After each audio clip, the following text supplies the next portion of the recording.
नमस्कार दोस्तों, मैं नवीन शुक्ल फिर हाजिर हूँ एक और बेहद रोमांचक कहानी के साथ।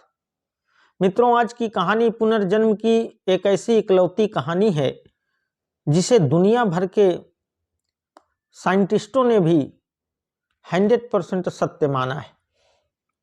दोस्तों, उत्तर प्रदेश में एक जिला है इटावा।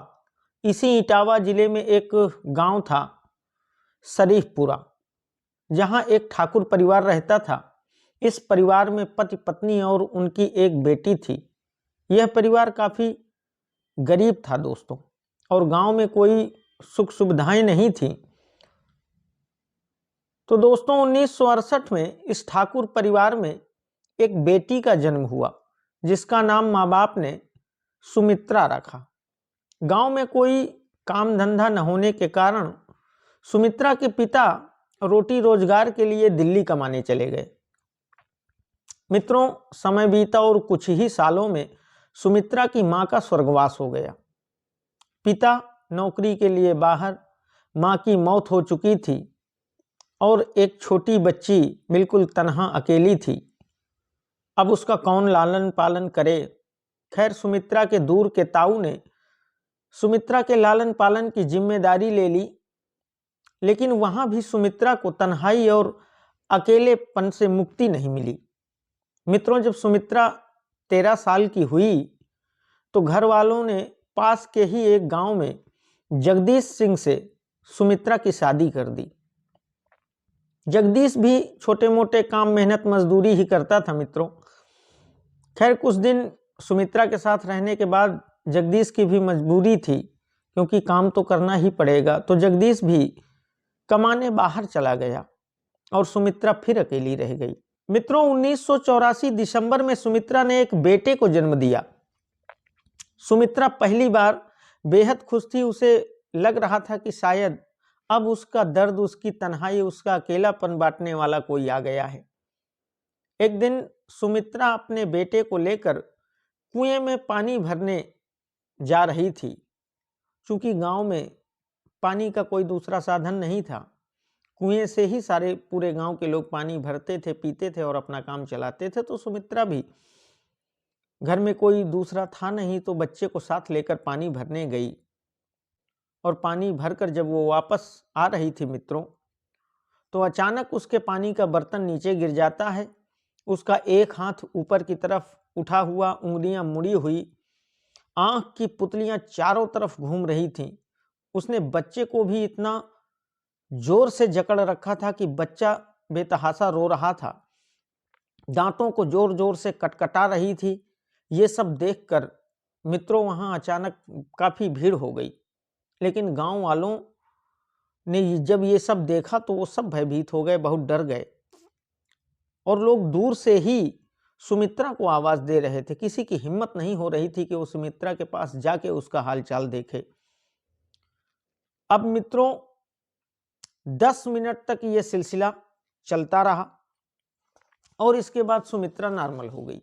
सुमित्रा ने इस घटना के बाद अपने आसपास जो भीड़ देखी तो उसे महसूस हुआ कि यहां जरूर कुछ ना कुछ हुआ है। सुमित्रा ने लोगों से पूछना शुरू किया कि क्या हो गया, मैंने कुछ किया या और किसी ने कुछ किया है। लेकिन बहुत पूछने पर भी किसी ने सुमित्रा से कुछ नहीं कहा। खैर, वो दोबारा पानी भरकर अपने घर चली गई। मित्रों, इधर गांव में आप जानते ही हैं कि ऐसी कोई घटना हो जाए तो गांव में भूत प्रेत, ये सब दुनियादारी की बातें अनायास ही बनने लगती हैं। तो गांव में ये सब चर्चाएं भी इस घटना के बाद तेज हो गई। खैर, 2-3 दिन बीते और फिर अचानक एक दिन सुमित्रा अपने घर में खाना बना रही थी, और अचानक सुमित्रा की खाना बनाते बनाते फिर हालत वैसी ही हो गई। सास ससुर दौड़कर आए, उसे आवाज देते रहे, लेकिन सुमित्रा पर कोई फर्क नहीं पड़ा। मित्रों, सुमित्रा हाथ पैर ऊपर करके दांत कटकटाए जा रही थी। यह सब देखकर सास ससुर भी काफी घबरा गए। कुछ पड़ोसी भी शोर और आवाज सुनकर आ गए थे। वो सब अचंभित थे सुमित्रा की हालत देखकर। खैर, 10 मिनट तक सुमित्रा का ये व्यवहार चला और इसके बाद वो फिर नॉर्मल हो गई। उसने फिर सबसे पूछा कि क्या हुआ था, लेकिन फिर सबने टाल दिया। इधर माँ बाप ने सुमित्रा के पति को सूचना दी, क्योंकि सब बहुत भयभीत हो गए थे। और सुमित्रा का पति जगदीश भी दिल्ली में काफी घबराया हुआ और वहां से भागते हुए घर आया। जगदीश ने गांव के वैद्य को बुलाया। सबसे पहले वैद्य ने भी सुमित्रा को देखने के बाद बताया मित्रों कि यह एकदम स्वस्थ है, इसे कोई बीमारी नहीं है, लेकिन गांव में वही प्रक्रिया भूत प्रेत चुड़ैल वाली कहानियां चल रही थी कि उस पर चुड़ैल का साया है, उस पर भूत का साया है। अगले 5 महीनों तक सुमित्रा को इसी तरह के दौरे पड़ते रहे मित्रों। सुमित्रा इन दौड़ों की वजह से अपने बच्चे से भी थोड़ा दूर रहने लगी थी। उसे लगने लगा था कि किसी दिन इस स्थिति में वह अपने बच्चे को ही कोई नुकसान न पहुंचा दे। बच्चा ज्यादा बाबा दादी के पास रहने लगा। अब मित्रों 16 जुलाई 1985 को सब लोग घर पर थे। तभी दोपहर को सुमित्रा फिर उसी रूप में आ गई। लेकिन आज एक और आश्चर्यजनक बात हुई। सुमित्रा ने इसी दौरे के समय कहा कि वह ठीक 3 दिन बाद मर जाएगी, और इतना कहकर सुमित्रा फिर नॉर्मल हो गई। लेकिन घर वाले बहुत भयभीत हो गए मित्रों। सुमित्रा ने अपने पति से इस बात बहुत टाइटली पूछा, बहुत सख्ती से पूछा कि आखिर चल क्या रहा है, हो क्या रहा है, आप लोग मुझे क्यों कुछ नहीं बताते हैं। तो जगदीश ने इस बार सुमित्रा को सारी बातें साफ साफ बताई और कहा कि तुम अभी कह रही थी कि 3 दिन बाद तुम मर जाओगी। सुमित्रा ने कहा उसे कुछ भी याद नहीं है, उसने क्या कहा है, उसने क्या किया है, लेकिन कहीं ना कहीं जगदीश की ये बात सुनकर कि वो कह रही थी कि अभी 3 दिन बाद वो मर जाएगी, इस बात ने सुमित्रा के मन में काफी असर किया और ये बात सुमित्रा के मन में बैठ गई। अगले 3 दिन तक मित्रों सब कुछ नॉर्मल रहा, कुछ भी गड़बड़ नहीं हुआ। लेकिन 19 जुलाई 1985 को दोपहर के बाद उसने सोचा, सुमित्रा ने, कि आज के लिए ही मैंने ये भविष्यवाणी की थी, तो मैं आज घर से बाहर न निकलूंगी और पूरा दिन घर में ही रहूंगी। धीरे धीरे मित्रों शाम हो गई। सुमित्रा घर के अंदर ही थी।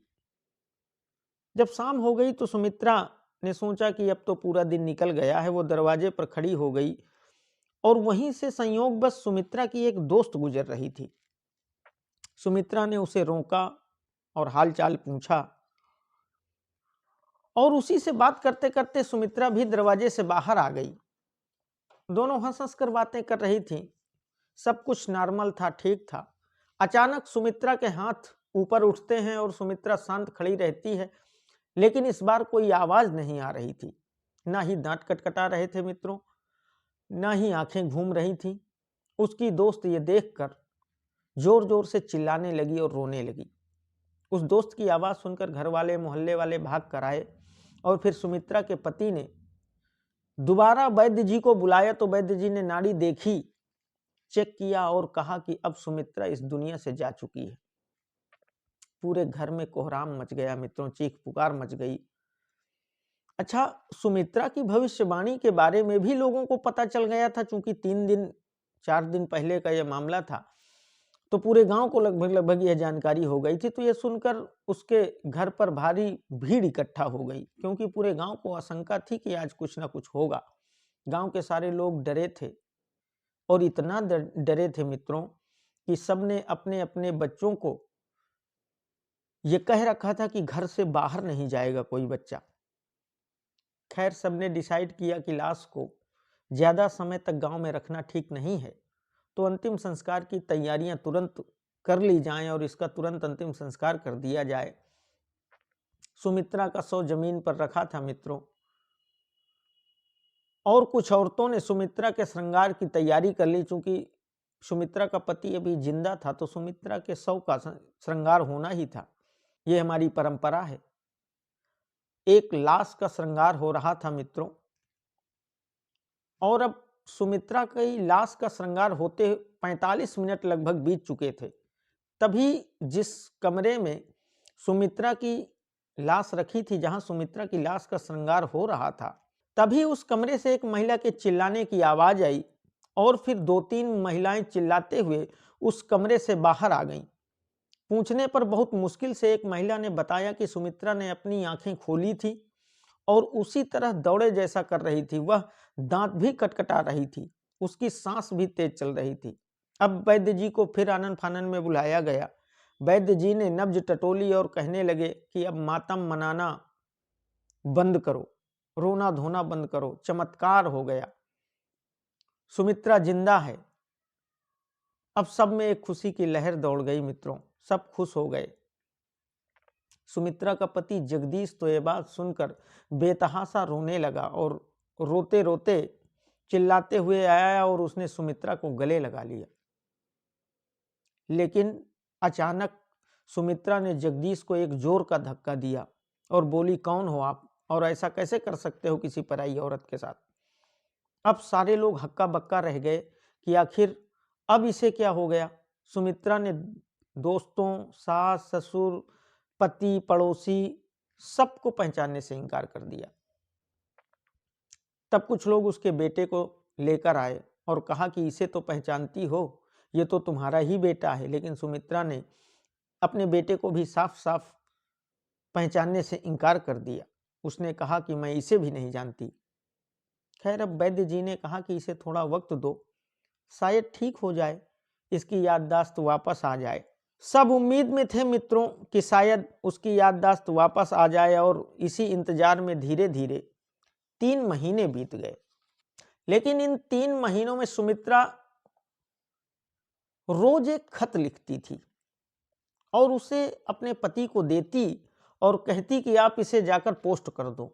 अब ये भी एक बड़े अचंभे की बात थी, क्योंकि जो सुमित्रा थी और जगदीश थे, दोनों अनपढ़ थे।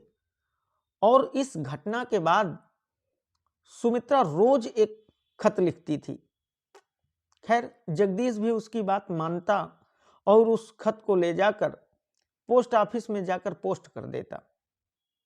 मित्रों, यह सिलसिला काफी दिनों तक चलता रहा। तभी 20 अक्टूबर 1985 को एक शख्स सुमित्रा के घर आता है। अच्छा, जब यह शख्स गांव आया तो गांव के किनारे से ही उसने पूछना शुरू कर दिया कि इस गांव में कोई ऐसी महिला तो नहीं है जिसको दौरे आते हों या जिसका बर्ताव अलग होता हो। लोगों ने उसे जानकारी दी और वो धीरे धीरे जगदीश के घर के पास, सुमित्रा के घर के पास आकर ये बात पूछने लगा। और जगदीश ने जब ये उसके पूछने की आवाज़ सुनी तो जगदीश बाहर आया और उसने पूछा कि आप कौन हैं, मैं तो आपको जानता नहीं, और आप कैसे यहाँ तक पहुँचे और क्यों आप मेरी पत्नी के बारे में ये सारी जानकारियाँ बता रहे हैं और पूछ रहे हैं। तो उसने बताया कि उस शख्स का नाम रामसिया त्रिपाठी है, जो दिबियापुर का रहने वाला है, और दिबियापुर की दूरी इस जगह से 80 किलोमीटर है। और उस व्यक्ति ने बताया कि मैं लेक्चरर हूँ एक विद्यालय में और पिछले 3 महीनों से मुझे कुछ लेटर मिल रहे हैं, तो मैंने सोचा चलो चलकर देखते हैं।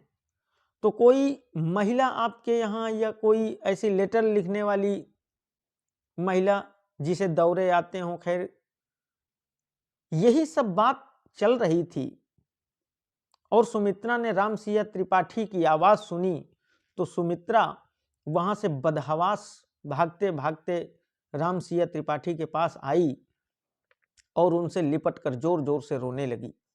रामसिया त्रिपाठी भी अवाक रह गए, उन्हें भी कुछ समझ में नहीं आ रहा था। उन्होंने बड़ी मुश्किल से उसे खुद से दूर किया और पूछा कि तुम कौन हो बेटी। उसने कहा कि मैं आपकी बेटी शिवा हूं पापा, और आप मेरे पापा हैं।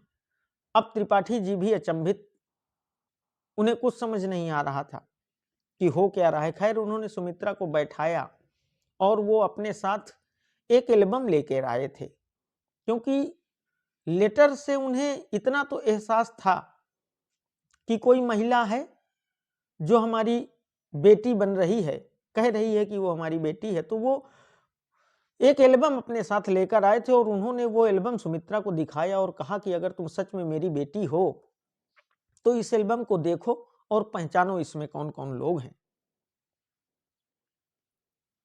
मित्रों, एल्बम सुमित्रा के सामने खोला गया। सुमित्रा ने सबको पहचान लिया, माँ, भाई, बहन, पति जिसका नाम छेदीलाल था, दो बच्चों की फोटो उसको दिखाई गई। उसने कहा कि ये दोनों मेरे बेटे रिंकू और टिंकू हैं, ये मेरी सास है, ये ससुर हैं, ये देवर हैं। और फिर अचानक एक महिला की तस्वीर पर उंगली रखकर सुमित्रा एकदम से शांत हो गई, ये बहुत डर गई, बहुत सहम गई। त्रिपाठी जी ने कहा कि तुमने अब तक सब कुछ सही बताया है बेटी, फिर इस आखिरी फोटो में तुम चुप क्यों हो गई हो, बताओ। तो सुमित्रा ने कहा कि पापा, ये मेरी ननंद है और इसी ने मेरे सर पर पत्थर मारकर 19 जुलाई 1985 को मेरी हत्या कर दी थी। जैसे ही सुमित्रा ने यह बताया, रामसिया त्रिपाठी उठे और उसे गले लगाकर जोर जोर से रोने लगे और कहने लगे कि तुमने एक एक बात सही बताई है बेटी, तुम मेरी ही बेटी शिवा हो। इधर घर वालों को कुछ समझ ही नहीं आ रहा था मित्रों कि चल क्या रहा है। खैर, थोड़ी देर बाद रामसिया त्रिपाठी ने खुद को संभालते हुए घर वालों को और गांव वालों को पूरी कहानी बताई। उन्होंने बताया कि 1962 में उनके घर एक बेटी का जन्म हुआ था जिसका नाम उन्होंने शिवा रखा था और उन्होंने शिवा को ग्रेजुएशन तक पढ़ाया भी था। जब शिवा 18 साल की हो गई तो उसकी शादी छेदीलाल के एक आदमी से कर दी गई। समय बीता और छेदीलाल और शिवा के दो बच्चे हो गए, रिंकू और टिंकू। लेकिन शिवा की शादी कामयाब नहीं हो पाई मित्रों। आए दिन कोई न कोई कलह और लड़ाई झगड़ा जरूर होता रहता था। इधर 18 जुलाई 1985 को अचानक शिवा के ससुराल वालों ने उसके घर आकर जानकारी दी कि शिवा ने खुदकुशी कर ली है। उसकी लाश रेलवे ट्रैक के किनारे मिली है। मित्रों, उस समय रामसिया त्रिपाठी अपने शहर से बाहर गए हुए थे। खैर, गांव के लोग वहां पहुंचे तो देखा कि शिवा की लाश दो ट्रैकों के बीच में पड़ी हुई है। कोई अंग कटा फटा नहीं है, सिर्फ सिर पर किसी वजनी चीर से वार के निशान हैं। लेकिन ससुराल वालों ने रामसिया त्रिपाठी के आने के पहले ही मित्रों शिवा का अंतिम संस्कार कर दिया। खैर, रामसिया त्रिपाठी ने पता किया गांव और आसपास के लोगों से, तो पता चला कि शिवा के ससुराल वाले रात के अंधेरे में शिवा की लाश लेकर रेलवे ट्रैक की तरफ गए थे। किसी ने देखा होगा पास पड़ोस में। रामसिया त्रिपाठी ने FIR की मित्रों और पति और ससुर को गिरफ्तार कर लिया गया पुलिस के द्वारा। सास और ननंद उस समय फरार हो गई थी मित्रों, लेकिन सबूतों के अभाव में सबको जमानत मिल गई। अब शिवा ने रामसिया त्रिपाठी से कहा मित्रों कि मैं पापा आपके साथ चलूंगी, अब मैं यहाँ नहीं रहूंगी। खैर, त्रिपाठी जी उसे अपने साथ ले गए और शिवा जब अपने दोनों बच्चों से मिली तो बेहद खुश हो गई। ससुराल वालों ने तो उसे मार ही दिया था, उनसे तो कोई लेना देना ही नहीं था।